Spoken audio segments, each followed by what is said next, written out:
마리아가 이르되 내 영혼이 주를 찬양하며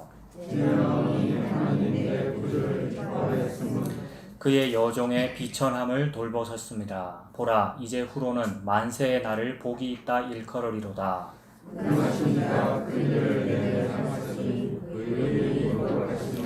긍휼하심이 두려워하는 자에게 대대로 이르는도다.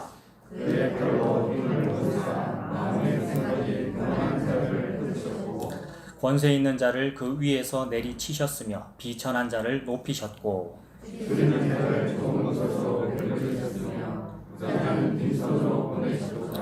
그 종 이스라엘을 도우사 긍휼히 여기시고 기억하시되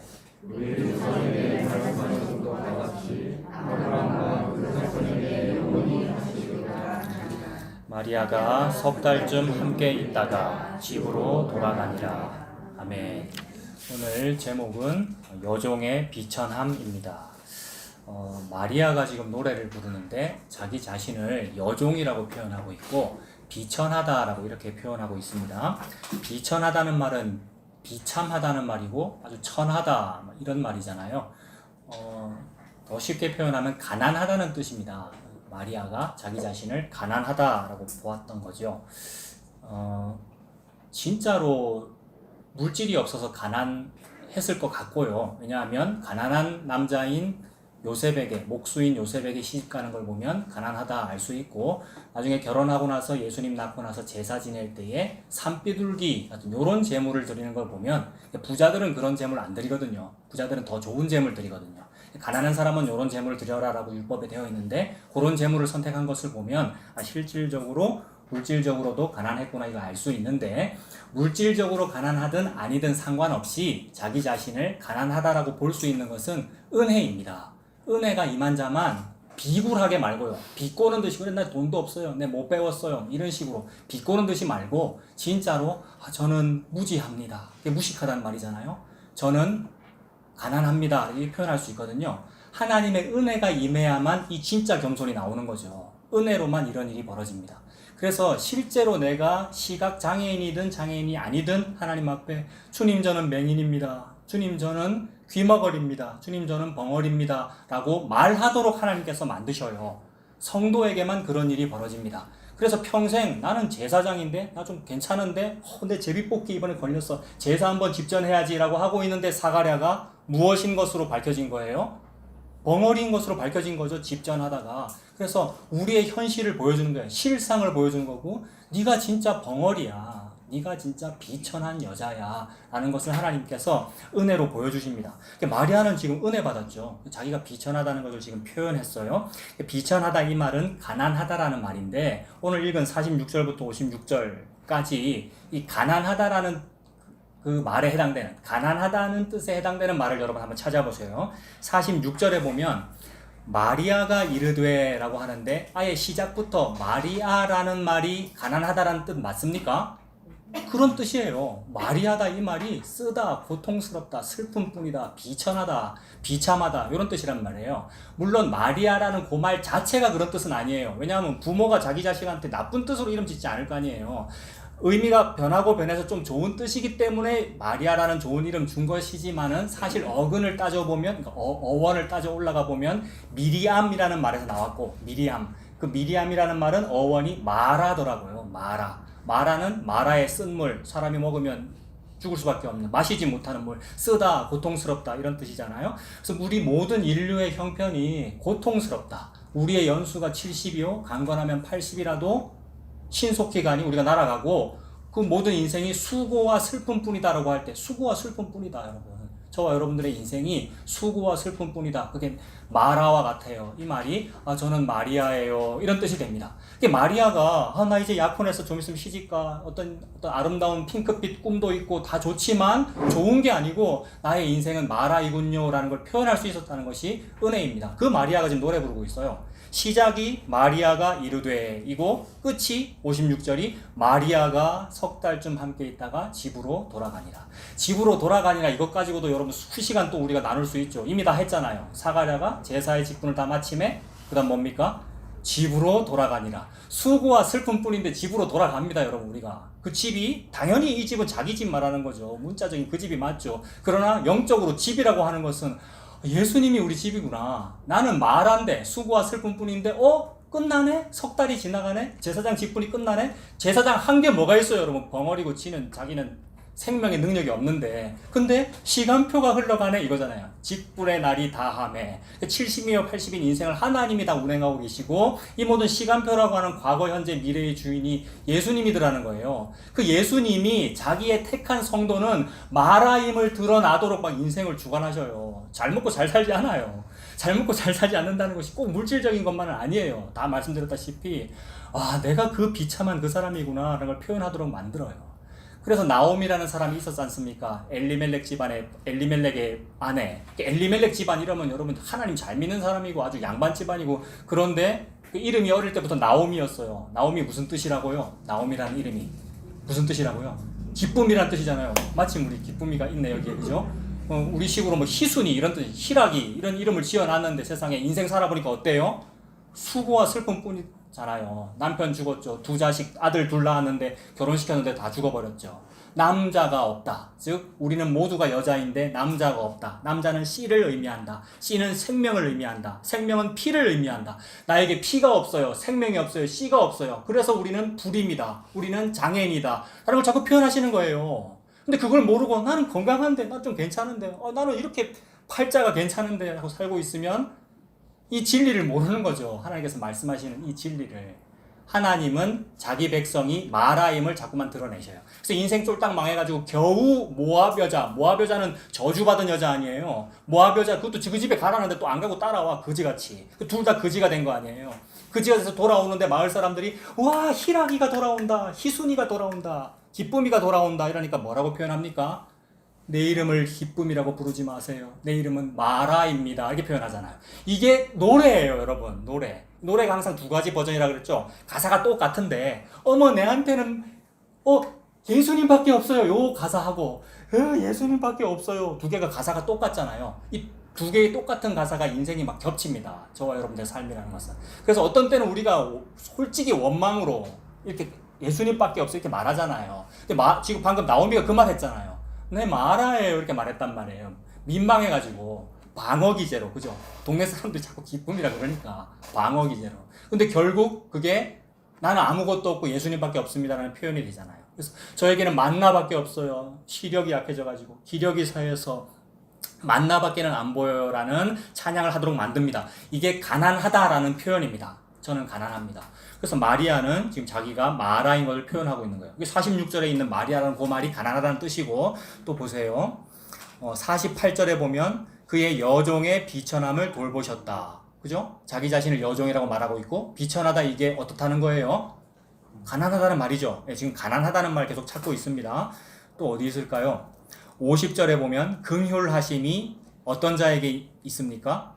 두려워하는 자에게. 두려워하는 자는 뭔가 든든한 보험이 없기 때문에 두려운 겁니다. 보험 잘 드러났으면 안 두려울 거 아니에요. 뭐 사건이 벌어져도 어떻게 메꿀 거 아니에요. 근데 두렵다 이 말은 가난하다, 물질적으로 표현하면 돈 없다 이런 말이잖아요.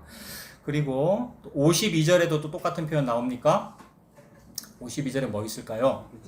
비천하다. 아까 말했던 여종의 비천함 그 얘기고, 53절에는요 줄이는 자. 얼마나 배가 고파요. 가난하잖아요. 줄이는 자. 54절에는요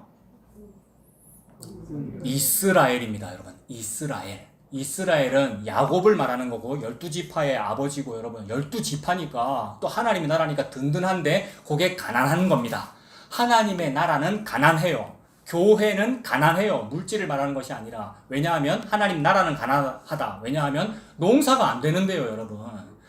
산업의 근본이 농업 아니에요. 이 당시 이 사람들도 그렇고, 여러분 산업의 근본은 농업 아니에요. 근데 이스라엘이라고 하는 나라의 농업은 하나님이 비를 주면 농사가 되고 비를 안 주면 농사가 안 된다. 똑같은 말로 비라고 하는 것은 위에서 아래로 뭔가 내려오는 거잖아요. 농업이라고 하는 것은 농부가 위에서 아래로 씨를 뿌리는 겁니다. 씨는 흩어 뿌리는 거잖아요. 그러니까 위에서 아래로 내려가는 거 아닙니까? 그래서 위에서 아래로 내려오는 무언가가 있으면 농사가 되고 없으면 농사가 안 된다. 이걸 보고 가난하다고 그러고, 그러므로 이러한 상태에 있는 농부는 뭐만 쳐다보겠어요? 하늘만 쳐다봐요. 이걸 보고 가난하다, 좀 우리가 좋아하는 좋은 말로는 겸비하다, 여러분. 겸비하다. 겸비해라 이러잖아요. 겸비하라고 아무리 교육시켜봤자 겸비할 사람이 아무도 없고 하나님께서 그렇게 만드시는 거예요. 아니 주면 너는 가난해. 해서 이스라엘이라는 말 자체가 가난한 거예요. 게다가 이스라엘의 말 앞에 뭐가 붙어 있습니까? 종 이스라엘. 종은 가난해요. 종은 겸비한 거죠. 그 종 이스라엘을 도우사 긍휼히 여기시고 기억하시되 55절에도 또 뭐가 가난에 대한 표현이냐면 우리 조상도 가난합니다. 이 조상이라는 것이 내가 너희들의 조상에 대해서 한번 말해볼까? 아버지는 헷 사람이고 어머니는 제가 이게 생각이 안 나는데 너네 조상 너의 출생의 비밀 내가 한번 얘기해 줄까? 아빠는 이런 족속이고 엄마는 이런 족속이잖아 라고 말하면서 에스겔 16장에 길가에 버려진 여자의 얘기를 한단 말이에요. 그거 누구 말하는 거예요? 선민을 말하는 거거든요. 선민 너희들 조상이 아주 좋다고 조상이 단군이라고 조상이 아브라함이라고 떵떵거리는데 너희 조상 아버지는 기둥서방이고 엄마는 창녀잖아 라는 얘기를 하는 거잖아요. 에스겔 16장은 제가 방금 썼던 요런 용어보다도 훨씬 더 적나라한 성적 표현으로 되어 있어요. 다 아시죠? 그러니까 떵떵거리지 말라 이런 얘기잖아요. 웃기고 있네 니네들 지금. 웃기고 있네. 너나 너네 조상이나 비천해 얘들아. 뭘 그리 콧대가 높고 있어. 이런 뉘앙스가 들어있어요. 그래서 그렇게 콧대 높은 애를 사랑해줘가지고 온갖 보석으로 다 치장해줬잖아요. 물돼지 가죽신을 신기고 온갖 보석으로 치장해줘서 여왕으로 꾸며놨단 말이에요. 진짜로 여왕이에요. 왜냐하면 여호와 하나님의 신부니까 우리가. 그렇게 해놨더니 여호와라는 신, 예수라는 내 남편은 싫고 다른 남자가 좋더라는 거 아니에요. 다른 남자를 좋아했는데 그걸 보고 이제 창녀라고 표현을 하시는 것이고 그러함에도 불구하고 내가 진짜 돈을 내고 너를 사왔어 라는 얘기잖아요. 진짜 돈이라고 하는 말은 절대적인 화폐를 말하는 것인데 이 세상의 돈은 전부 상대적인 화폐더라. 그럼 진짜 절대적인 화폐는 예수의 피밖에 없더라는 거죠. 그래서 예수의 피로 내가 너를 사오겠다라는 얘기를 하기 위해서 적나라한 표현을 하시는 거잖아요. 그래서 이 조상이라는 말도 전부 어떤 가난하다, 비참하다, 비천하다는 표현입니다. 그 다음에 또 야곱에 대해서 말씀하실 때도 야곱이 너희 조상이지 내가 네 조상에 대해서 말해볼까? 너희 조상은 유리하는 아람 사람이야 이렇게 표현하시거든요. 야곱은 아람 사람이 아닙니다. 유대인이지 여러분. 야곱은 혈통 좋은 아브라함의 후손이지 아람 사람이 아닌데도 불구하고 아람 사람이야 이렇게 표현해 보셔요. 이렇게 표현해 버리셔요. 아람, 바단 아람, 외삼촌집, 하란 이런 데 막 헤매고 다니는 게 야곱이잖아요. 유리하다 이 말이 헤맨다 이런 말이고. 그러면 조상을 좀 더 올라가 보면 그 위에는 이삭이고 그 위에는 아브라함인데 아브라함은 또 어떤 조상이에요? 지금 조상 얘기하고 있는데 아브라함은 또 어떤 조상이에요? 우리는 맨날 믿음의 조상 이러는데 그 믿음은 하나님이 위에서 아래로 주었기 때문이고 이게 천수답 아닙니까? 천수답 위만 바라봐야 되는. 근데 아브라함 자체는 갈대아 우르에서 우상 숭배하던 사람이다. 그러면 아브라함은 유리하는 바벨론 사람 이렇게 부르면 되잖아요. 야곱은 유리하는 아람 사람이고. 그래서 이런 모든 표현들이 어떤 좋은 표현이 아니고 비천하다라는 뜻입니다. 조상이라는 말도 가난하다는 뜻이 되겠네요. 그러고 나서 우리 조상에게 말씀하신 것과 같이 아브라함과 이렇게 나오죠. 아브라함. 제가 지금 무슨 말을 하고 싶냐 하면 가난하다라는 표현을 지금 찾고 있는데 쭉 가다가 다 가난하다고 여러분 동의되셨어요? 아까 여종이라는 말 가난하다 동의하셨고 비천하다 됐고 두려워한다. 줄이다 이런 거 다 가난한 뜻이잖아요. 그 다음에 조상이라는 말도 가난하다고 이해가 되셨습니까? 조금 전에 제가 너무 막 주장해서 그러시는 거 아니에요? 조상 가만히 생각해보면 가난한 거 맞죠? 그러고 나서 이제 아브라함까지 왔단 말이에요. 근데 조금 전에 제가 또 아브라함을 또 가난하다고 미리 말해버려가지고 이제 설교를 이렇게 하면 안 되는데 잘 속아 넘어가게 막 이렇게 해야 되는데 보세요. 보이스피싱을 하고 있는 중이거든요 지금. 사람을 낚으려고 여러분. 이거 어떻게? 자 보세요. 조상까지는 왔어요. 그 다음에 이제 아브라함까지 왔습니다. 그죠? 아브라함도 가난하다는 말을 하고 싶어서 하나님 하시는 거예요. 근데 우리는 그렇게 안 보더라는 말을 제가 지금 하고 싶어서 그러는 겁니다. 아브라함 이러면 무조건 좋은 생각만 한단 말이에요. 믿음의 조상이야. 나도 한번 아브라함처럼 살아봐야지. 모세 훌륭한 리더야. 다윗 훌륭한 사람이야. 이러고 살아간단 말이에요. 성도라는 사람들이. 그러면 어떻게 되느냐 하면 아브라함이라는 인물, 모세라는 인물, 다윗이라는 인물을 유리상자 안에 딱 넣어놓고 쳐다보고 있는 거예요. 요게 우상숭배란 말입니다. 우리는 죽었다 깨나도 내가 설정해놓은 그 아브라함이 못 돼요. 왜냐하면 아브라함은 그런 적이 없으니까. 아브라함, 우리가 설정해놓은 아브라함이라는 건 항상 좋은 아브라함, 좋은 모세, 좋은 다윗이란 말이에요. 그 사람들은 그렇게 좋은 적이 없단 말이에요. 마누라 팔아먹고 강간살인범이고, 다윗은 여러분, 모세는 막 원망하는 사람이고 돌판 깨버리는 사람이고, 근데 그 일을 통해서 하나님께서 무슨 일을 하겠다는 얘기란 말이에요. 모세가 두 돌판을 깨버렸다, 무슨 얘기입니까? 돌판이라고 하는 것은 하나님의 언약을 말하는 것이고, 언약은 말씀을 말하는 건데, 말씀이 깨어지는 일을 내가 해버릴 거야 라는 얘기예요. 누가? 여호와 하나님께서. 그래서 모세는 돌판을 깨버리는 다혈질적인 성격인 것이 하나님의 뜻에 맞아요. 그래서 원망하고 불평하다가 가나안 땅에 못 들어가는 거 아닙니까, 여러분? 모세가 그게 하나님 뜻에 맞단 말이에요. 근데 우리는 은근히 그런 거는 싹 다 성경에 적혀 있는 거 다 알지만 지워버리고 좋은 것만 자꾸 읽는단 말이에요. 그래서 하나님께서 말씀이 깨어짐을 통해서 무슨 일을 하겠다라는 이 말씀은 니들이 말씀을 지켜내지 못해 라는 말씀을 하시는 거죠. 말씀이 니들을 지켜내지 못하기 때문에 깨어지는 거야. 그래서 내 쪽에서 깰 거야 라는 말이에요. 하나님이 자기 말씀을 깨신다는 것은, 말씀은 곧 예수 그리스도입니다. 말씀이 육신이 되신 분이 예수님이시니까. 그래서 하나님 쪽에서 깨어지겠다는 얘기니까 예수님께서 십자가에 달리겠다는 얘기죠.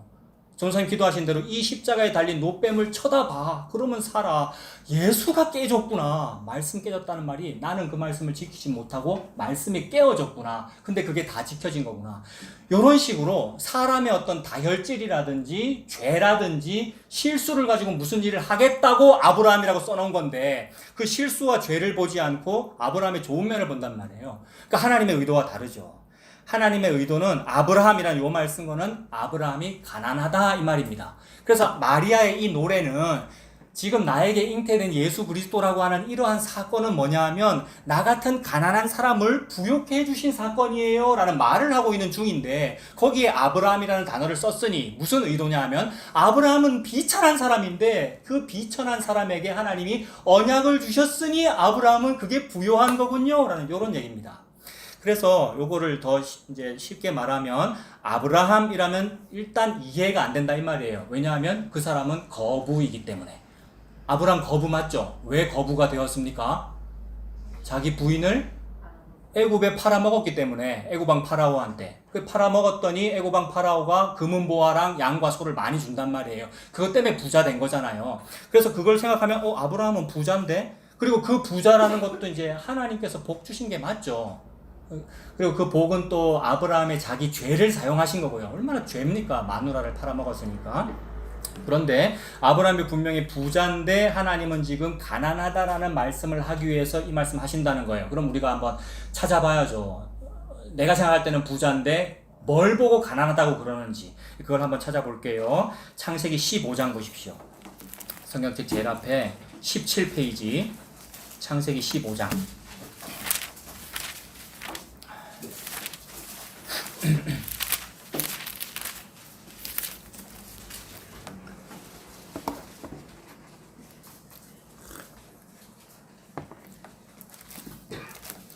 아브라함은 돈이 많기 때문에 부자인데 하나님은 지금 가난하다는 말을 하고 싶어서 아브라함이라고 했다. 그러면 아브라함의 어떤 점이 가난한 것인가? 창세기 15장 1절에 보시면, 이후에 여호와의 말씀이 환상 중에 아브라함에게 임하여 이르시되, 아브라함아 두려워하지 말아라. 나는 너의 방패요 너의 지극히 큰 상급이니라. 이 말씀하시잖아요. 그러니까 이후에라는 말은 뭐냐 하면, 아브라함 이미 애굽에 자기 마누라 한번 팔아먹었다가 하나님께서 살려주셔가지고 돌아왔는데, 돌아올 때 파라오가 주는 금은보화 잔뜩 들고 왔어요. 그러니까 이미 부자죠. 이미 부자가 된 상태이기 때문에 자기 밑에 318명이나 군인을 부릴 수 있는 거 아니에요. 318명 개인 용병 부릴 수 있으면 어마어마한 부자 아닙니까? 근데 이렇게 큰 부자라도 세계 제3차 세계대전이 일어나면 죽을 수밖에 없겠죠. 실제로 지금 제3차 세계대전이 일어난 거 아니에요. 4개국 연합군과 5개국 동맹군이 전쟁을 벌였단 말이에요. 이 정도면 세계대전 아닙니까? 세계대전에 자기 조카 롯이 잡혀갔단 말이에요. 포로로. 근데 지금 하나님께서 하나님 뜻으로 318명 개인 용병 데리고 가가지고 롯을 구출해 왔단 말입니다. 요 사건 이후에 요 말이죠. 15장 1절이. 그러니까 아브라함은 자기가 부자이기는 하나 그 부자인 것이 그리 든든하지 않다는 말이에요. 왜냐하면 4개국, 5개국 연합군에 비하면 아무것도 아니니까. 너무 떨린다. 내 가만히 있을 걸 괜히 내 용병 부려갖고 롯을 구해오는 바람에 저 5개국 연애꾼이 나 복수하러 오면 어쩌나 싶은 두려움. 이게 보험을 제대로 들어놓지 못한 두려움이란 말이에요. 이게 조금 전에 찾아봤던 두려워하는 자, 줄이는 자, 떠는 자, 비천한 자, 가난한 자란 말이에요. 근데 이러한 가난함이 왜 나타나느냐 하면 아브라함에게 이르시되 두려워 말아라. 나는 네 방패요 너의 지극히 큰 상급이니라. 그러니까 아브라함은 지금 나는 방패도 없어요, 상급도 없어요 라고 표현하고 있는 중이고, 하나님은 아니야, 내가 너의 방패고 내가 너의 상급이야 라고 말씀하시는 중이고, 2절에도 보시면 아브라함이 이르되 주 여호와여 무엇을 내게 주시려 하나이까. 나는 뭐가 없습니까? 자식이 없습니다. 이게 핵심적인 표현이에요. 그러니까 자식이 없는 걸 보고 하나님은 가난하다고 말하는구나. 여러분, 이게 핵심입니다. 자식이 없사오니 나의 상속자는 이 다메섹 사람 엘리에셀이니이다. 그러니까 자식을 안 주셨기 때문에, 씨를 안 주셨기 때문에, 부인이 불임이고 자기 자신에게도 지금 자식이 없기 때문에 우리 집 하인이 내 상속자가 될 겁니다라는 이런 상황이 가난하다는 거죠. 그 다음 절도 보세요. 3절에 아브라함이 또 이르되 주께서 내게 뭐를 안 줬습니까? 씨를 주지 아니하셨으니. 이건 농사의 개념이잖아요. 위에서 아래로 씨가 떨어져야 농사가 되고요, 위에서 아래로 비가 내려와야 농사가 되는 거니까 천수답이란 말입니다. 그러니까 성도는 위만 바라보고 있는 중이지 내가 뭘 할 수 있나, 내가 할 수 있는 걸 한번 해보자가 없는 거란 말이에요.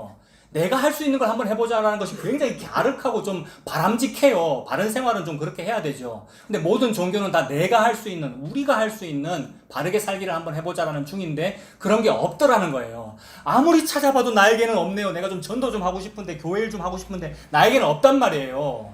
이래서 진짜로 하지 말라는 얘기가 아니고 좀 하셔요. 여러분, 좀 하셔요. 진짜로요. 이거 무슨 말인지 알아들어야 돼요. 인간이 못돼가지고 11조 안 하는 교회 찾아다니면서 교회를 다닌단 말이에요. 복음을 알아서가 아니고 지가 안 하고 싶으니까 그러는 건데, 하나님은 진짜로 말씀하시는 거예요. 니 너무 가난해, 이 사람아. 니 너무 가난해. 니 속에 아무것도 없어. 잘 봐봐.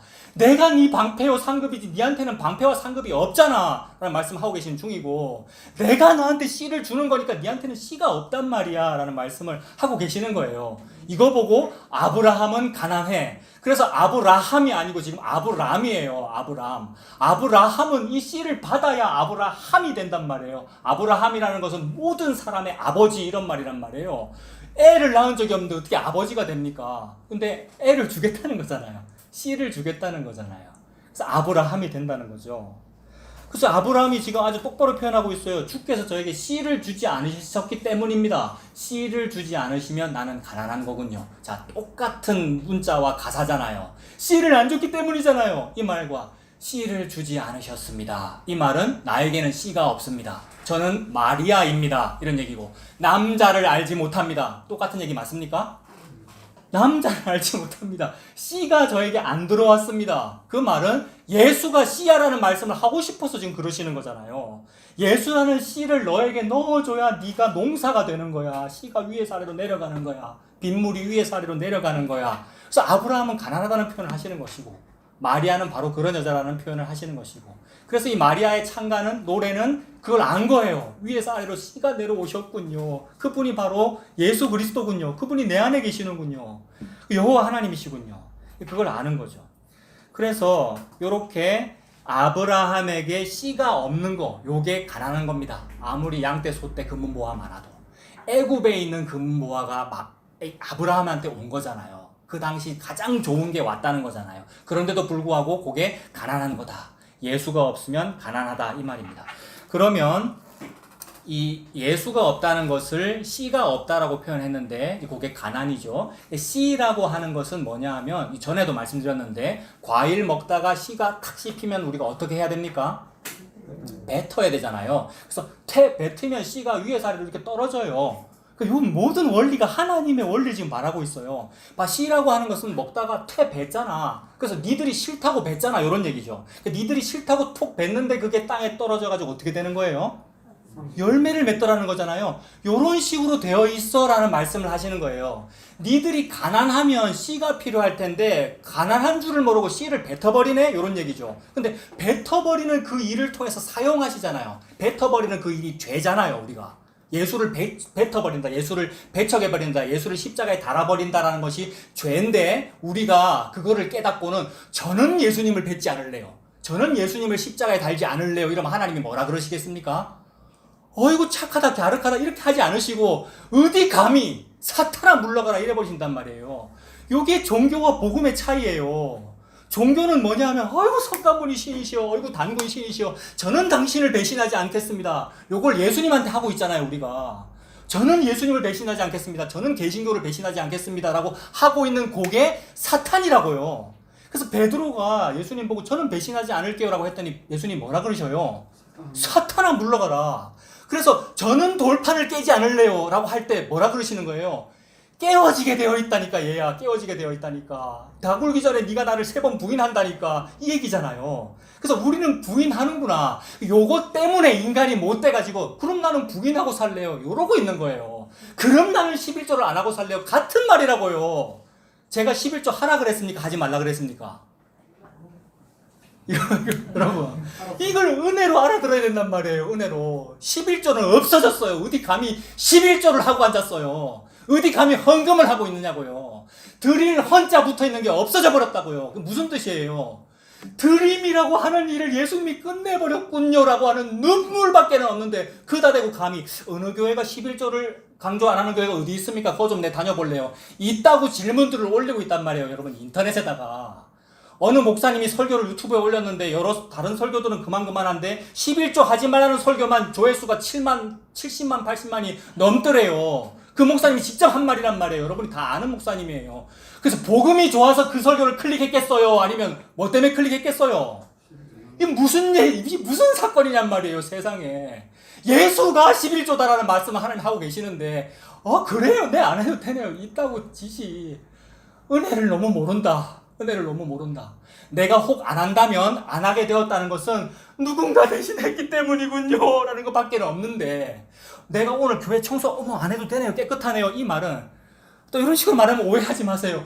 누군가 했기 때문이군요 라는 얘기인데 누군가 했기 때문에 이게 이네요 라는 이 얘기인데 세상에 누군가 땅에 떨어져 죽었기 때문에 저 밭에 논밭에 오곡백과가 있군요 라는 요 얘기인데 그래서 이 은혜만 말씀하고 계시는 중이란 말이에요.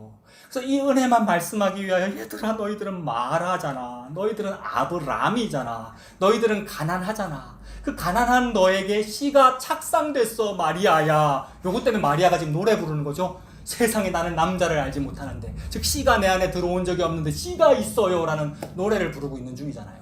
돌 맞아 죽어야 되는 상황이에요. 지금 처녀가 잉태를 했단 말이에요. 근데 이것이 은혜로 받아들여진다. 세상에 11조를 하는 것도 그러니까 헌금을 하는 것도 은혜고 하지 않는 것도 은혜고 모든 것이 은혜라서 눈물밖에 없는 상태가 돼야 되는데 가리고 있어요. 내가 구분할 수 있어. 나는 바른 설교를 구분할 수 있어. 나는 이 헌신 봉사를 구분할 수 있어. 그런 게 어디 있어요? 그런 거 없어요. 여러분 은혜밖에는 없어요. 그래서 가난이라는 표현을 그렇게 하고 계셔요. 그러니까 씨라고 하는 게 예수 그리스도다 이렇게 이해가 되겠죠.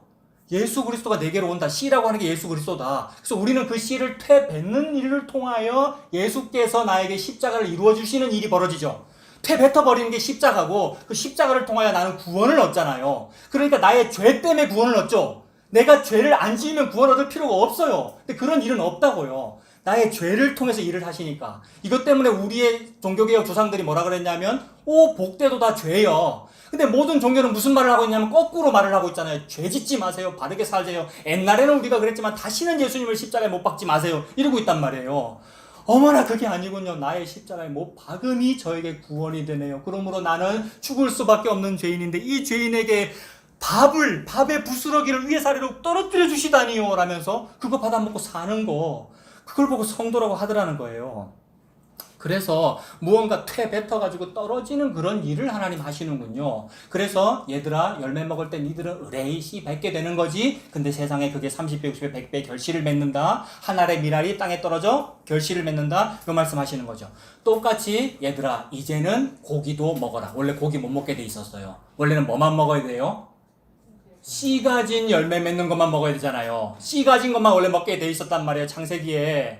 그죠? 그러니까 씨를 먹는데 씨가 뱉어진다. 요 얘기를 하시는 것이고 나중에는 우리의 죄 때문에 뭐까지 먹으라 그러신 거예요? 고기도 먹으라 그러신 거잖아요. 다만 고기 먹을 때 어떻게 해서 먹어라? 피를 빼고 먹어라. 피를 빼고 먹어라. 그럼 원리가 똑같아요. 씨 가진 열매 먹을 때 당연히 씨 뱉듯이 고기 먹을 때 당연히 뭐가 빠져요? 피를 빼더라. 피를 빼더라. 그럴 때 율법으로 피를 빼고 먹으라고 했으니까 이런 의식을 치러서 이렇게 먹어야지. 그래서 이스라엘 사람도 피 빼고 먹고 이슬람도 또 뭐 해요? 할랄인가 뭐 해서 음식 먹잖아요. 그 율법을 지키라고 그러는 거잖아요. 그 뜻이 아니라 너네는 원래 씨 퇴 뱉잖아. 그런 식으로 너네는 원래 생명을 퇴 뱉어버리잖아 라는 얘기죠. 피를 뺀다 이 말은 피는 생명이다. 생명이니까 생명되는 피째 먹지 마라라는 말씀이 우리는 씨 버리듯이 피를 버려야 하는구나. 버려지는 그 피가 예수님이구나 이렇게 되죠. 그래서 예수님의 피를 우리가 다 쏟았잖아요. 우리가 찔러 죽였고요. 그러므로 씨라고 하는 것은 피와 관련이 있고 같은 말 맞죠? 그러니까 피라고 하는 것은 생명이구나. 전부 같은 말입니다. 씨도 생명이요, 피도 생명이요, 다 같은 말입니다. 그러니까 우리한테 생명이 없어요. 그래서 우리가 응애하고 이 땅에 태어난 게 다 첫째 뭐라고요? 첫째 사망. 이 땅에 태어난 게 살아있는 게 아니라 사망한 채로 있는 거라고요. 이걸 보고 첫째 사망. 뭐가 없기 때문에 사망한 거예요? 씨, 피, 생명이 없기 때문이잖아요. 그러니까 예수가 없는 채로 우리는 원래 있구나 이 땅에서. 그래서 첫째 사망인 채로 살다가 어느 날 마리아와 똑같이 우리에게도 나는 한 일이 없는데 저절로 밖에서 내 안으로 위에서 아래로 씨가 떨어졌어요. 예수님이 찾아오신 거잖아요. 그래서 우리가 예수님 믿고 사는 거잖아요. 이렇게 첫째 사망으로 살다가 이렇게 이 세상에서 예수님 믿게 된 것이 뭡니까? 첫째 사망이니까 그 다음 뭐겠어요? 첫째 부활. 첫째 사망인 채로 살다가 이 땅에서 예수님 믿은 것을 보고 첫째 부활이라 그런다고요. 그럼 이런 사람도 살다가 이 다음에 늙으면 죽어요. 그 죽는 것은 당연히 죽는 거예요. 사람에게 정한 바이기 때문에. 그래서 그 죽음은 죽는다라고 안 해요. 왜냐하면 첫째 사망인 채로 있다가 첫째 부활을 했기 때문에 그 뒤에 죽음은 의미가 없는 거예요. 죽는다라고 안 해요. 첫째 부활한 성도가 죽으면 우리는 뭐라 그럽니까? 잔다라고 그러잖아요. 예수님이 다 하신 말씀이잖아요. 애가 잔다 이러셨고 그 성도는 잔다. 근데 이 땅에서 첫째 사망인 채로 살면서 첫째 부활을 경험하지 못했어요. 그러니까 예수님 믿지 않고 죽었어요. 그러면 그 사람도 똑같이 죽어요. 우리랑 똑같이. 그러고 나면 예수님 믿지 않고 죽었으니까 어디 가겠습니까? 지옥에 간다. 지옥 가는 이것이야말로 진짜 죽음이란 말이에요. 이 땅에서 첫째 사망인 채로 살고 있는 것은 진짜 죽음의 그림자의 모습들이고 그림자이기 때문에 여러 가지 일들이 벌어지는 거예요, 여러분. 근데 이 다음에 진짜로 지옥에 가더라는 것을 보고 그게 진짜 죽음이야. 그게 진짜 사망이야. 그러므로 그걸 보고 둘째 사망이라고 그러면 되죠. 그래서 이 첫째 사망인 채로 있다가 첫째 부활한 사람은 둘째 사망이 나를 건드릴 권세가 없는 거예요.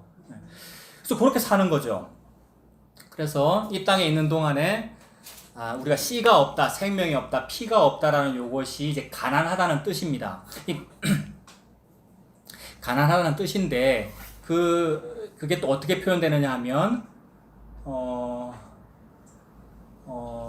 그 네 가지 종류의 밭에 씨가 떨어지잖아요. 길가밭, 돌짝밭, 그죠? 좋은 밭, 씨가 떨어지는데 예수님께서 설명해 주시면서 여기서 씨는 뭐다라고 설명을 해 주셔요, 예수님이. 씨는 뭐라 그러십니까?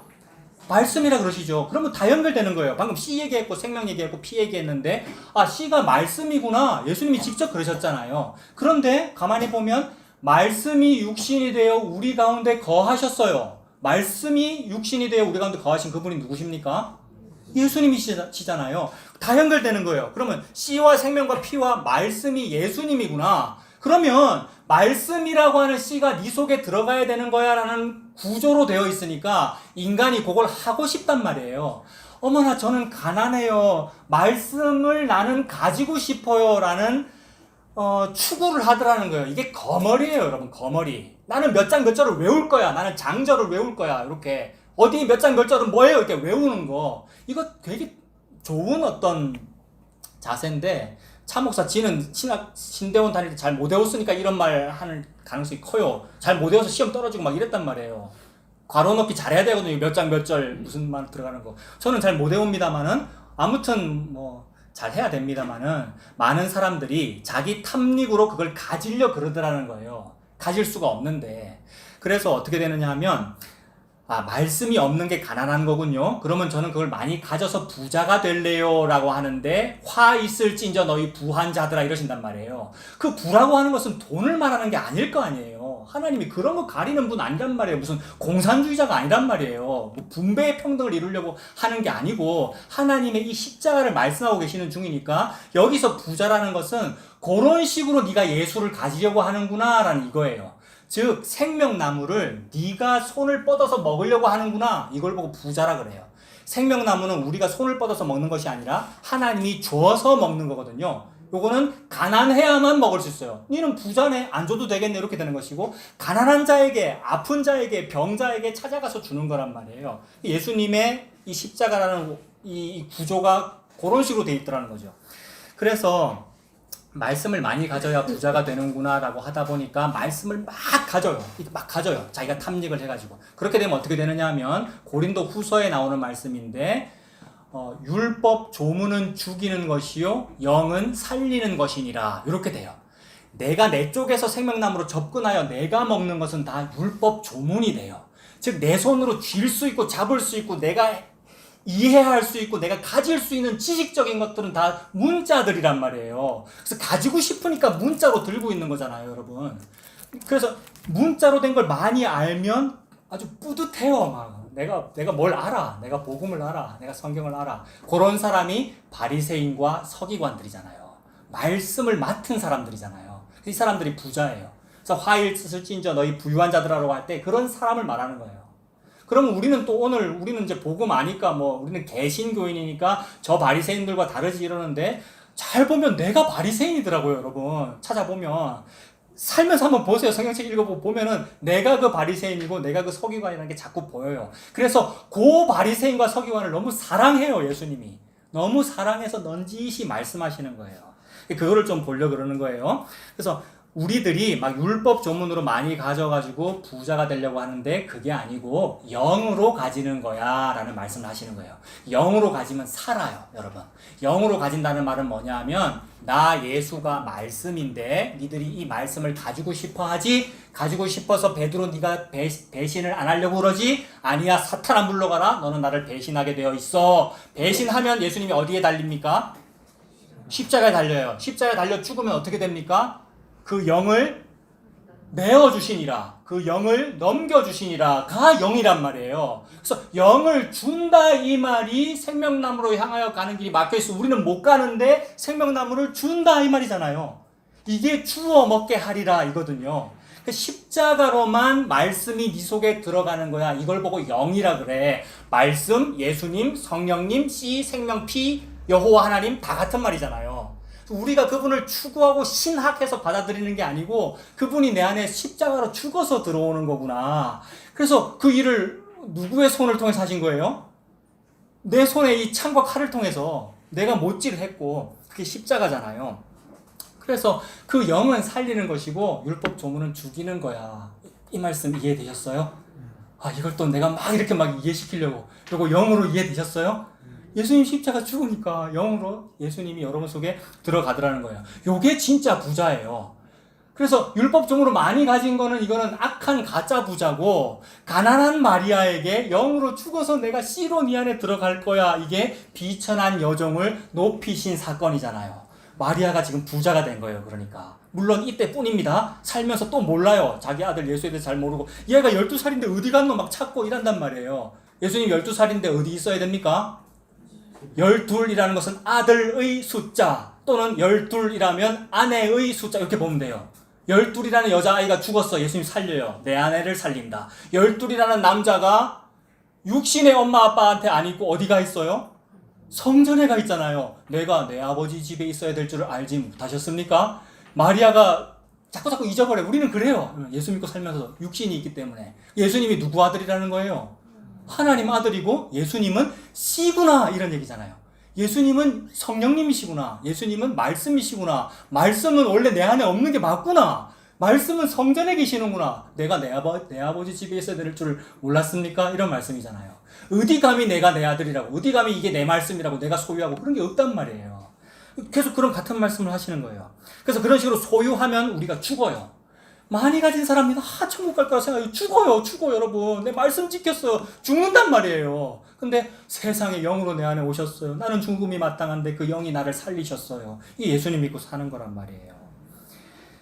그래서 바로 그러한 부자에게, 우리가 그런 부자잖아요 여러분. 말씀 많이 가지겠다 그러고 내가 구분하겠다 그러고 그런 교회를 내가 찾겠다 그러고 얼마나 찾아 헤매는지 여러분 우리가. 근데 그런 바로 부자인 차목사에게, 그런 부자인 여러분에게 하나님 말씀하시는 거예요.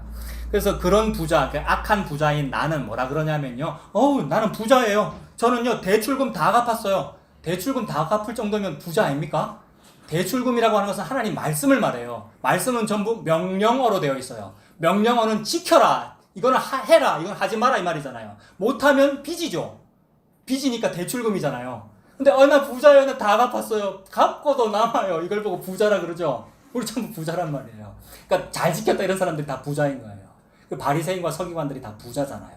부자라서 갚고도 남기 때문에, 다 갚았으면 가만히 있을 낀데 갚고도 남기 때문에 남는 걸로 뭐 하는 거예요?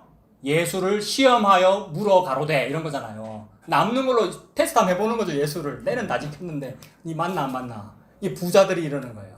물질의 부자가 아니잖아요. 그러니까 지가 율법 안다 이 얘기잖아요. 나는 부자예요. 난 대출금 다 갚았어요. 대출금도 못 갚는 저 세리 창녀하고는 나는 달라요. 맞죠? 바리새인의 기도와 세리의 기도가 요 차이잖아요. 그래서 나는 저것들 가난뱅이들하고는 달라요. 나는 율법 다 지켰어요. 서원 맹세도 다 지켰어요. 혹시 하나님 앞에 서원하고 맹세하는 거 반드시 지켜야 된다. 무슨 얘기입니까? 대출 받았으면 반드시 갚아야 된다. 같은 얘기잖아요. 나는 다 갚았어요. 율법 조문을 이렇게 많이 소유했습니다. 라는 얘기예요. 그래서 복음은 소유하는 게 아니죠. 그러니까 복음이 여러분을 죽여버리는 것이지 내가 복음을 소유하는 게 아니란 말이에요. 소유하면 죽어요. 율법 조문은 죽이는 것이니까 했으니까. 근데 우리가 그걸 내가 알면, 지식으로 알면 많이 가졌어요 라고 말을 하게 돼요. 그러면 거기에다가 예수님께서 하신 말씀이 복음입니다. 복음. 그래서 이거를 이렇게 줄이려고 엄청 애를 썼는데 여러분 한번 들어보셔요. 예수님께서 이걸 확 줄여가지고 바로 그 부자한테 이렇게 말씀하시는 거예요. 들어보세요. 아 그래 너 부자구나. 그러면은 네 부자니까 좀 많이 흘러 넘치겠네. 부자는 좀 흘러 넘치겠죠. 많이 흘러 넘치는 거를 넘쳐서 남에게 흘러가겠네 얘들아 라고 하신 거예요. 부자한테. 너에게 넘치는 게 남에게 흘러 넘어가겠네. 네가 가진 것을, 즉 말씀을, 영을 한번 나눠줘 봐봐 라고 말씀하시는 거예요. 예수님이. 그러면 요 말씀 때문에 우리는 그래요 저는 나눠줄게요 라고 해서 사회사업하고 불우이웃돕기하고 교회가 여러 가지 운동하고 하잖아요. 그 교회는 그런 거 해야 된다며요 여러분. 교회가 돈으로 돕고 흘러 넘치는 걸 나누는 겁니다라고 합니다만은 참 좋습니다만 예수님은 좀 나쁘게 말해서 살짝 비꼬면서 이 말씀 하시는 거란 말이에요. 너도 가서 이와 같이 하라. 그 말씀이 똑같은 거란 말이에요. 너 흘러 넘치겠네. 너 한번 줘봐봐. 이 얘기는 흘러 넘치는 거를 줄 수 있는 사람은 하나님 밖에는 없어라는 말이에요. 그러므로 부자는 여호와 하나님 밖에는 없어라는 얘기예요. 그러면 여호와 하나님 말고 모든 피조물은 다 무슨 상태인 거예요? 비천하고 가난한 상태, 가난하니까 천수답인 상태, 위에서 아래로 뭘 줘야 되는 상태. 그래서 그 일을 이루려 오신 분이 예수님이니까 나 예수에게서 흘러넘치는 걸 너한테 줄게. 그러니까 니들이 나를 흘러넘치도록 짜겠구나. 십자가에서 꽉 짜겠구나. 나를 짜서 흘러넘치는 영을 너한테 부어줄게 라는 얘기를 그렇게 하시는 거예요. 니들 부자라며. 그럼 흘러넘치겠구나. 그럼 넘치는 거 다른 사람 한번 줘봐봐. 얘야 못 주네. 이 말씀 하시는 거예요. 그래서 나눠줘봐라. 다른 사람한테. 어떻게 나눠주냐면 저 대출금에 허덕이는 저 가난한 자에게 100을 80으로 줄여줘라. 100을 50으로 줄여줘 봐봐 라는 말씀하시는 거예요. 저 이거 너무 놀라워요 여러분. 불의한 청지기 비유에서 불의한 청지기가 어떤 사람이 100을 빚졌는데 80으로 줄여줘요. 100을 빚졌는데 50으로 줄여준단 말이에요. 공금을 이따위로 횡령하고 대출 서류를 이따위로 사기치면은 감옥 가야 되죠. 그런데 이 사람을 고용한 주인이 뭐라 그래요? 이 불의한 청지기가 일을 지혜 있게 하였으므로 칭찬하였노니. 무슨 얘기예요 도대체 이게 여러분. 공금 횡령 사범한테 하나님이 지금 예수님은요 100을 0으로 줄이는 분이에요. 100을 0으로 줄이는 예수님께서 서기관과 바리새인들한테 야 니들이 원래 그거 해야 되잖아. 왜냐하면 부자니까. 말씀을 많이 가져서 니들은 대출금 다 갚았으니까 못 갚고 있는 세리 창녀에게 100을 지고 있는데 니는 다 갚았으니까 80주면 줄여줄 수 있지 않니? 니는 50주면 줄여줄 수 있지 않니? 만약 그렇게 하면 내가 칭찬하고 싶어. 근데 그걸 하는 사람이 아무도 없다 이 말입니다. 아무도 없어요 여러분. 그 불의한 청지기 비유는 그 얘기잖아요, 여러분. 불의한 청지기 비유는. 예수님이 불의한 청지기란 말이에요. 실제로 불의하지 않는데 의로우신 분인데 모든 사람에게 불의하다고 손가락질을 받아서 어디에 달려 죽는 겁니까? 십자가 달려 죽는 거잖아요. 그 말씀이에요. 니들 부자라며 대출금에 허덕이는 가난한 자에게 100을 80으로 100을 50으로 감해주면은 내가 칭찬해 줄게. 근데 얼씨구 너 비웃는구나. 거기 그렇게 적혀 있어요. 바리새인들은 돈을 좋아하는 자들이라서 이 비유를 듣고는 비웃더라 라고 되어 있어요. 거기에 돈에 대한 얘기 한 적이 없는데 또 그러니까 이 감해준 요 얘기 했는데 바리새인들은 돈을 좋아한다고 되어 있어요. 그러니까 말씀 많이 가진 게 돈 좋아하는 겁니다. 바리새인들 돈 안 좋아합니다. 왜냐하면 상추 쌈 먹다가도 11조를 하는 사람들인데 근처에 11조를 하는 사람들인데 돈을 안 좋아하잖아요. 뭐든지 바치려고 그러잖아요, 하나님께. 근데 그게 돈을 좋아하는 거야. 이렇게 말씀하셨어요. 그걸 보고 부자라 그런단 말이에요. 말씀을 진리를 내가 소유하겠다는 그 생각, 그게 니들 부자구나. 그러면 너 소유했으니까 그래 잘했다. 소유한 거 남한테 한번 줘봐봐. 이걸 못하더라는 거예요, 우리는. 소유한 진리를 남한테 주는 분은 예수님밖에 없다는 거예요. 그거 하려고 십자가 졌어요, 여러분. 예수님이. 이게 이 복음의 진리예요. 예수님 그거 하려고 십자가 졌어요. 우리가 뭘 하라 하지 마라가 아니잖아요.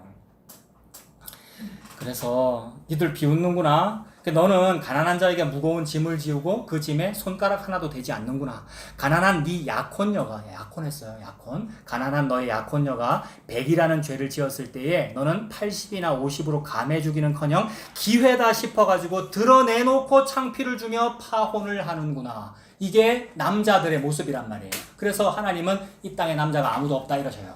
남자가 아무도 없다 이 말씀, 이 뜻은 뭐냐면 남자 구실하는 인간이 없다는 거잖아요. 그 대표 주자가 누구겠습니까? 아브라함이에요. 남자 구실 못하는 남자. 나를 말하는 거잖아요. 남자라는 것은 자기 아내를 지켜야 되거든요. 근데 팔아먹었잖아요. 근데 방금 제가 지어낸 요 얘기는 무슨 뜻이냐면 약혼을 했단 말이에요. 약혼했는데 서울대 나온 여자, 이화여대 나온 여자, 연세대 나온 여자, 셋 중에 누구를 고를까 하나 골라서 약혼했는데 아직 결혼식은 안 됐어. 언제든지 바꿀 기회가 있어. 바꾸고 싶어. 요게 우리 상태다 이 말입니다. 나는 바꿀 수 있어. 왜냐하면 나는 대출금 다 갚았기 때문에. 부자라서. 근데 마침 100을 빚졌다는 게 드러나 버렸어. 이게 뭐예요? 마침 외간 남자의 씨를 베었어가 드러나 버렸어. 마리아의 상태란 말이에요, 여러분. 그 요셉은 지금 뭐 하면 딱 되는 거예요? 딱 파혼해 버리면 되는 거죠. 근데 요셉이 어떻게 합니까? 사람들은 드러내놓고 파혼하고 싶어 해요. 그래야 자기의 정당성이 보여지니까, 여러분. 조용히 파혼하면 사람들이 수근수근 할 수 있단 말이에요. 근데 요셉은 어떻게 합니까? 드러내지 않고, 요셉은 의로운 사람이라 드러내지 않고 가만히 끊고자 하여. 그래서 요셉이 의롭다 착했다 요 말을 하고 싶은 게 아니고 요셉 정도만 해도 나는 좀 칭찬하고 싶어 라는 얘기예요. 이게 100을 어느 정도로 줄인 거예요? 80점으로 50점으로. 그런 인간이 없단 말이에요. 근데 요셉은 그 정도 했다 이 말은 뭘 보여주는 겁니까? 약혼 여인 마리아가 돌 맞아 죽을 것을 요셉이 막아줬다. 뭐 보여주는 겁니까? 예수님 보여주는 거잖아요. 요셉이 예수님이구나 이걸 보여주는 거라고요. 그 점에서만 의로운 거예요. 요셉은 똑같은 죄인이에요. 노아가 방주 후에 술 먹고 취해 있을 때에 함은 다 드러내는데 샘과 야벳은 덮어준다. 덮어준다. 이게 예수의 모습을 보여주는 거잖아요. 그래서 요셉 정도만 해도 나는 좀 칭찬 좀 할 텐데 너그 바리새인과 서기관은 아무도 안 하는구나. 이 말씀 하시는 거죠. 그래서 나 예수는 니들이 그렇게 파혼하고 그 여자를 네가 내쫓아버렸는데 그 여자가 어떤 서원맹사했다, 여자가 대출을 받았다라는 것을 남편이 안 갚아주더라는 거예요. 안 갚아주면 그 여자는 죽어야 돼요. 이게 율법이에요. 근데 죽어야 된다 이 말이 이혼당한다는 얘기죠. 근데 예수님은 뭘 하러 오신 분입니까? 그 이혼당한 여자에게 장가들기 위해서 오신 분이 예수님이에요. 이혼당한 여자에게 장가들기 위해서 오신 분이 예수님이에요. 근데 이혼당한 여자에게 장가드는 자는 간음하는 거다라고 예수님께서 말씀하셨어요. 그럼 예수님이 범법자가 되죠? 예수님은 범법자와 동료가 되기 위해서 오신 거예요.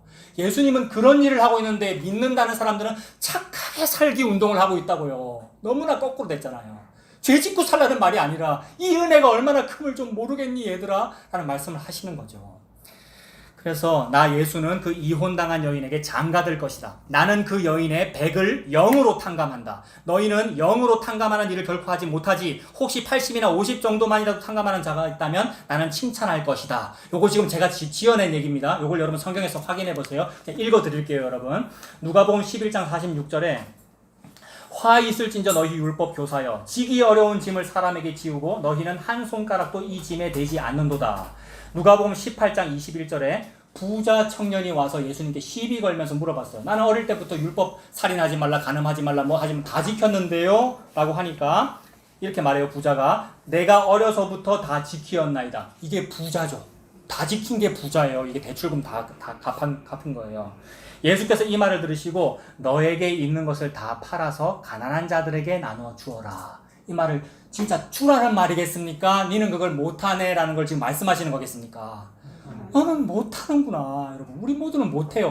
혹시 하더라도 아까운 마음으로 해요. 여러분, 혹시 하더라도 내 이름이 저기 실리나를 보고 해요. 저는 그래요. 여러분, 저는 KBS에 헌금 내면은 KBS 뉴스 끝날 때 차경민 목사 얼마 금일봉 이거 나오는 거 막 보고 그래요.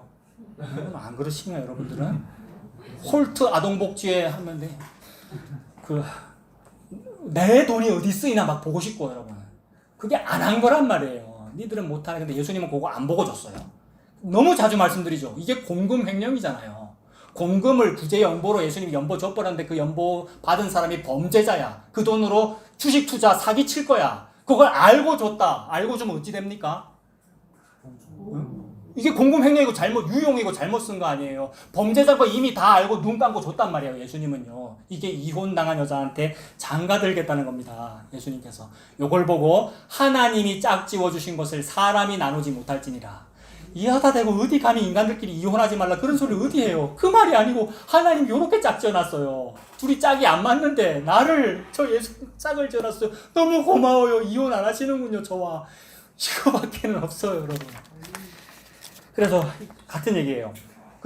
너 부자지? 네 팔아서 다 가난한 자 나눠줘라. 그 사람이 큰 부자임으로 이 말씀을 듣고 근심하여 가니라. 이게 우리 상태잖아요. 그리고 누가복음 12장 19절 이건 뭐냐 하면 부자예요. 부자라서 쌓아둘 곳이 없어. 곡간을 더 지었어. 이 얘기 다 아시죠? 곡간을 더 짓고 딱 넣어놓으니까 너무 마음이 든든해. 이게 뭐냐 하면 나는 창세기도 다 읽었고 나는 출애굽기도 지켰고 나는 예레미야서도 나 다 알고 다 든든해. 이런 거란 말이에요. 그러니까 율법을 지켰으므로 든든하다. 그래서 여러 해 쓸 물건을 많이 쌓아두었으니 평안히 쉬고 먹고 마시고 즐거워하자. 이게 자기에게서 난 것 같이 스스로 만족하는 거예요. 그래서 너희들 자기에게서 난 것 같이 스스로 만족하지 말지니 우리의 만족은 자기에게서 나지 아니하고 하나님께로부터 나느니라. 그러므로 우리가 이런 율법의 일꾼되는 만족되는 것이 아니고 새 언약의 일꾼되기에 만족하게 될 것으로 하셨으니 이런 말씀이 있단 말이에요. 제가 지금 정확하게 표현하지 못해서 못 외워가지고 그러니까 만족이 스스로에게 나지 않고 스스로에게 만족 날라면 지가 열심히 돈 벌어가지고 대출금 갚으면 만족이 될 거 아니에요. 열심히 말씀 지켜가지고. 근데 그 스스로 만족이 되지 않고 밖에서 너희 안으로 넣어주는 거야. 예수라는 말씀이 들어오는 그게 새 언약의 만족함이야. 이 말씀 하신 거예요. 근데 이 사람은 그게 없고 율법 잘 지켰다는 것을 만족해가지고 곡간 하나 더 지었어 라고 할 때 하나님 뭐라 그러십니까? 오늘 밤에 네 영혼을 도로 찾으니 그러면 이 모든 것이 누구 것이 되겠느냐? 죽여버리겠다는 뜻이잖아요. 그리고 누가복음 16장은 불의한 청지기 비유입니다. 이거 아까 다 말씀드렸잖아요. 그러니까 불의한 공금 횡령으로 친구를 사귀었어요. 공금 횡령으로 친구를 사귀었다고요. 예수님이 하나님 나라의 창고에 공금을 횡령해서 친구를 사귄 거잖아요. 장녀를요. 사람들이 저 남자는 세리와 창녀의 친구네 이랬단 말이에요. 예수님. 그리고 그 누가복음 16장의 그 비유 중에 예수님께서 말씀하셨어요. 불의한 재물로 친구를 사귀어라 이렇게 말씀하셨어요. 그러니까 16장은요 너무 이해가 안 돼요. 말 안 되는 게 너무 많아요. 공금을 횡령하고 친구랑 잘 사겨 요렇게 하는 게 지혜 있는 거야. 이 세상의 사람들이 요런 점에 있어서는 하나님의 아들들보다 더 지혜롭네. 참 이상하다. 이렇게 말씀하신단 말이에요. 이 세상에서는 진짜로 샤바샤바해서 친구 사귀잖아요. 그래서 술 한잔 딱 하면서 친구 되고 막 돈 테이블 밑으로 주고받으면 친구 되잖아요. 그게 나는 오히려 더 보기 좋네. 이렇게 말씀하시는 거잖아요. 하나님께서. 우리가 얼마나 양반든지 저는 그런 거 안 해요 이러고 살고 있는 거예요. 고복을 받아놓고는, 예수님이라고 하는 이 불법 공금을 받아놓고는 우리가. 그래서 그 얘기하면서 이상한 말씀을 하셔요. 바리새인들은 돈을 좋아하는 자들이라서 이 모든 것을 듣고 비웃거늘. 아, 율법 다 지킨 게 돈 좋아하는 거구나. 그 다음에 요 말씀 딱 하셔요. 무릇 자기 아내를 버리고. 이 얘기를 여기다 왜 넣었겠어요, 여러분? 불우이한 청지기 비유인데 그 비유의 결론이 아내 얘기를 한단 말이에요. 무릇 자기 아내를 버리고 다른 데 장가드는 자도 간음함이요 무릇 버림당한 여자에게 장가드는 자도 간음함이니라.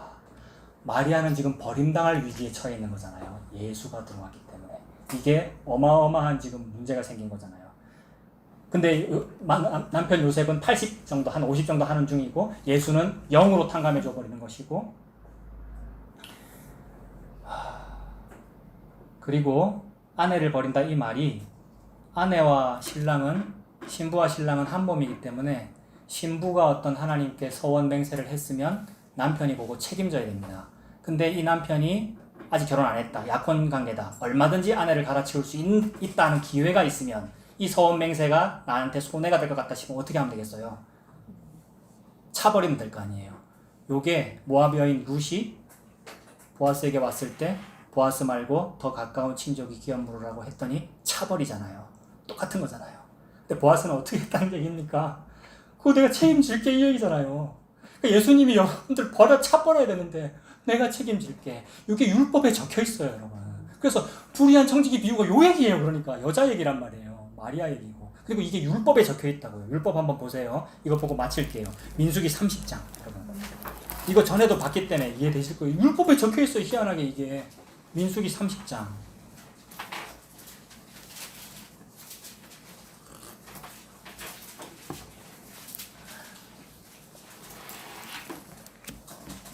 민수기 30장. 제목이 서원이잖아요. 서원맹세. 그러니까 하나님께 나 뭐 할게요 라고 서원맹세했다는 것은 대출에 해당되는 거죠. 그 대출금 반드시 갚을게요라는 이런 얘기인데, 이따위로 함부로 대출받은 신용카드 팍팍 긁어버린 여자는 내쫓아야 된다는 상황이란 말이에요. 전에 했으니까 핵심만 읽을게요. 1절부터 다 봐야 되는데 여러분 꼭 보십시오. 나중에 30장 전체가 여러분 얘기고 여자 얘기입니다. 핵심만 보면 9절 보세요. 9절. 30장 9절. 과부나 이혼당한 여자의 서원이나 그가 결심한 모든 서약은 어떻게 해야 된다고요? 지킬 것이니라. 이거 저주입니다. 무슨 얘기겠어요? 과부다. 뭐가 없다는 얘기입니까? 남편 없다는 얘기고, 이혼당한 여자다. 이거 신랑 없다는 얘기잖아요. 신랑이 없으면 그 여자가 다 책임져야 되는 거예요. 근데 여자가 나는 혼자 할 수 있어요. 내가 대출 냈고 내가 대출 다 갚을 수 있어요. 이렇게 되면 남편 필요 없다는 얘기잖아요. 그게 저주라고요. 성경에서 여자는 성도를 여자라고 그러고 예수님을 남편이라고 그러잖아요. 남편이 책임지겠다는 얘기인데 이 저주받은 거라고요. 주보에 지금 사진 하나 있는데 일부러 아무 글자도 안 썼거든요. 지금까지는 다 제목을 설명을 드렸는데 일부러 안 했다고요. 글자가 있으면 더 편협해지기 때문에. 1951년 포로 수용소 인민군 여자 병사예요. 그 제목이. 여러분, 인민군, 오늘 설교 자꾸 길어집니다만 죄송합니다. 지금 벌써 저렇게 됐는데 조금만 더 할게요. 인민군, 북한, 무슨 나라입니까? 북한의 이름이 뭐죠? 조선민주주의 인민공화국. 남한은 이름이 뭡니까? 대한민국인데 헌법에 뭐라고 되어 있습니까? 대한민국은 민주공화국이다. 똑같지 않아요? 제가 지금 정치 얘기하려고 그러는 거 아닙니다. 북한이나 남한이나 똑같아요. 뭐 때문에 공화를 하고 있죠? 왕 필요 없어요. 내가 할 거예요. 요 얘기거든요, 여러분. 근데 그 똑같은 얘기를 했던 사람이 옛날에는 뭐라 그랬습니까? 우리에게 왕이 없기 때문에 우리가 이러고 사는 겁니다. 왕 주세요라고 했잖아요. 똑같은 얘기를 버전만 다르게 하고 있는 거라고요. 왕정 체제가 좋습니다라는 얘기와 공산주의가 좋습니다, 사회주의가 좋습니다, 민주주의가 진짜입니다라는 얘기는 전부 같은 얘기라고요. 그 얘기가 나는 과부라도 괜찮아요, 나는 이혼당한 여자도 괜찮아, 신랑 필요 없어요, 내가 한번 해볼게요. 요게 스페인 내전 안에 들어있던 사상이고요. 이거 자꾸 이러면 복잡해지는데, 그러니까 왕 없이 한번 해보자가 공화제 혁명이잖아요. 그래서 그거 내가 한번 제대로 한번 해볼게. 모든 인민에게 이밥의 고기국을 먹여주갔어. 어느 분께서 하신 말씀입니까? 김일성이 한 말이고 사울왕이 한 말이고 똑같이 다윗이 한 말이고 똑같이 누가 해야 되는 말이냐면 예수님이 하신 말씀이란 말이에요. 근데 예수 필요 없고 나는 사회주의로 할 수 있어요. 나 같은 사람도 총 들고 나갈 수 있습니다라고 나간 여인이란 말이에요. 이 여인이. 이런 여인을 보고 과부라 그래요. 그 사진이 여러분. 이 사람이 민주주의 투사도 마찬가지고 이 사람이 인민군이어도 마찬가지고 대한민국 국군이어도 마찬가지란 얘기예요. 이 사람이 좌파라도 마찬가지고 우파라도 마찬가지고 내 인생 내가 한번 책임져 보겠습니다. 근데 잡혔어 여러분. 이게 은혜란 말이에요. 잡혀서 포로수용소에서 갇혔는데 꼴이 무슨 꼴입니까 지금? 거지 꼴 아닙니까? 이게 룻이에요. 룻. 이게 나옴이고. 이 적의가 가득한 눈빛 아닙니까? 그다음에 뭔가 좀 초연한 어떤 그런 눈빛인데 그 상태에서 어머 제가 말하네요. 요거 알아라고 그러시는 거예요. 하나님께서. 그래서 다시 율법 보세요. 9절에 과부나 이혼당한 자는 자기가 책임져야 돼요. 근데 그게 아니고 아버지가 있거나 남편이 있는 여자면 아버지나 남편이 책임져요. 이 대출금을 말이에요. 이 대출금이라고 하는 것은 서원 맹세를 말하는 거잖아요. 근데 우리가 옛날에 교회에서 서원 맹세하면 그거 지키려고 너무 애를 썼고 혹시 서원 맹세 못 지키면 무슨 생각 드셨어요? 여러분들 그러셨구나. 저는 막 무서웠어요. 중학교 때 아시아드 사직 야구장 이런 데서 앞으로 뭐 어디 선교사 나갈 사람 앞으로 일어나시기 바랍니다. 근데 내가 잘못 들었어. 그러니까 뭔가 은혜 받은 사람 일어나는 줄 알고 근데 일어났단 말이에요. 아직도 안 지키고 있단 말이에요. 이게 옛날식으로 하면 벼락 맞을 일 아닙니까? 근데 또 이거 가지고 또 아까처럼 안 해도 되는 거 있다고 생각하지 말라고요. 서원했으면 지키세요. 예수 믿으라는 뜻이에요. 지켜라 이 말은 예수 믿으라는 뜻이라고요.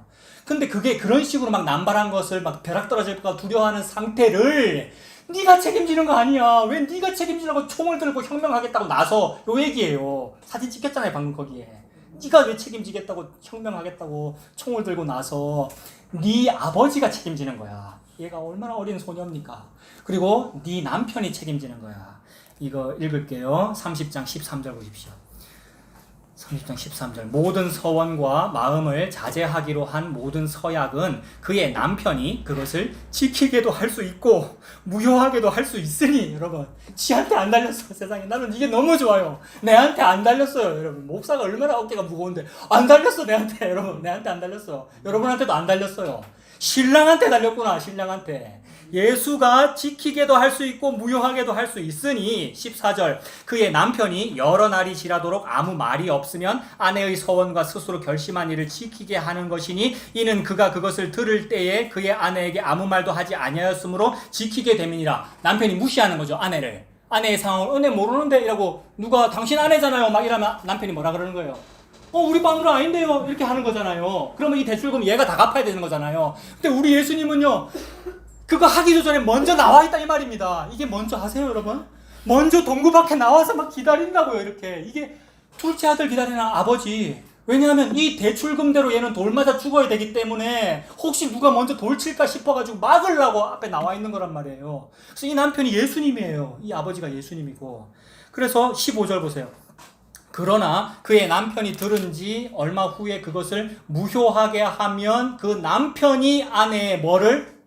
죄를 담당할 것이니라. 이 죄 담당하려고 천지창조가 있는 거예요. 천지창조의 목적은 예수 그리스도의 십자가예요. 저와 여러분들이 아니고 예수가 요 죄 담당한다는 걸 보여주려고 천지가 있어. 그러니까 아내가 있어야 되는데 아내 있으려니까 피조물이 있어야 되고 아내 있으려니까 진흙이 있어야 되고 진흙으로 사람 만들어야 되고 아내가 있으려니까 태양이 있어야 되고 이 얘기란 말이에요. 모든 게 이 죄를 위해서 존재하는 거예요. 이 모든 게. 내가 이 죄고 내가 그 대출금 덩어리군요. 근데 이거를 내 신랑이 책임지겠다는 얘기를 하시려고 십자가가 있군요.